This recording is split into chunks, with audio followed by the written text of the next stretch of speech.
गोकुळची आजची सर्वसाधारण सभा ही अतिशय खेळीमेळीत पार पडेल आणि सभासदांचं समाधान होत नाही तोपर्यंत त्यांच्या प्रश्नांची उत्तरं दिली जातील अशा पद्धतीचा विश्वास आहे तो गोकुळचे चेअरमन नवीद मुश्रीफ यांनी या ठिकाणी व्यक्त केलेला आहे। आणि आपण जर बघितले तर व्यासपीठावरची ही जी बसण्याची व्यवस्था आहे ती आता आपण बघतोय, कारण नवीद मुश्रीफ यांनी शौमिका महाडिक यांना व्यासपीठावर येण्याची विनंती केली, मात्र शौमिका महाडिक यांनी मी सभासदामध्येच या ठिकाणी थांबेन अशा पद्धतीची भूमिका घेतली।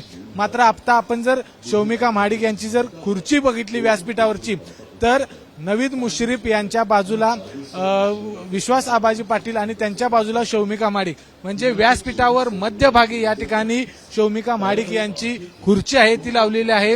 म्हणजे जे माजी चेअरमन आहेत माजी चेअरमन आणि त्यांच्या बाजूलाच अगदी शौमिका महाडिक यांची खुर्ची आहे ती लावलेली आहे।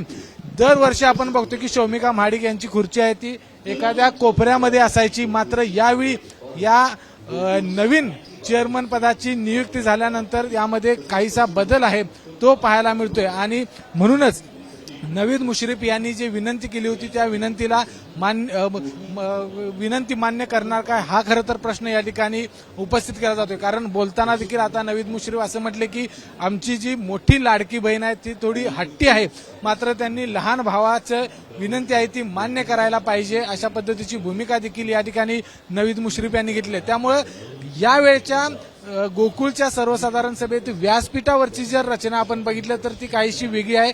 गेल्या 4 वर्ष आपण जर बघितलं तर शौमिका महाडिक यांची खुर्ची आहे ती व्यासपीठाच्या एका बाजूला असायची, यावेळी मात्र ही खुर्ची आहे ती अगदी माजी चेअरमन आणि त्यांच्या बाजूला या ठिकाणी शौमिका महाडिक यांची खुर्ची आहे ती ठेवली आहे। मात्र या खुर्चीवरती शौमिका महाडिक बसणार नाहीत अशा पद्धतीची भूमिका त्यांनी घेतली आहे। त्यामुळे गोकुळच्या या सभेमध्ये नेमकं काय होतं हे पाहणं खूप महत्वाचं आहे। कॅमेरामन निलेश शेवाळेसह विजय केसरकर, एबीपी माझा, कोल्हापूर। एबीपी माझा, उघडा डोळे बघा नीट।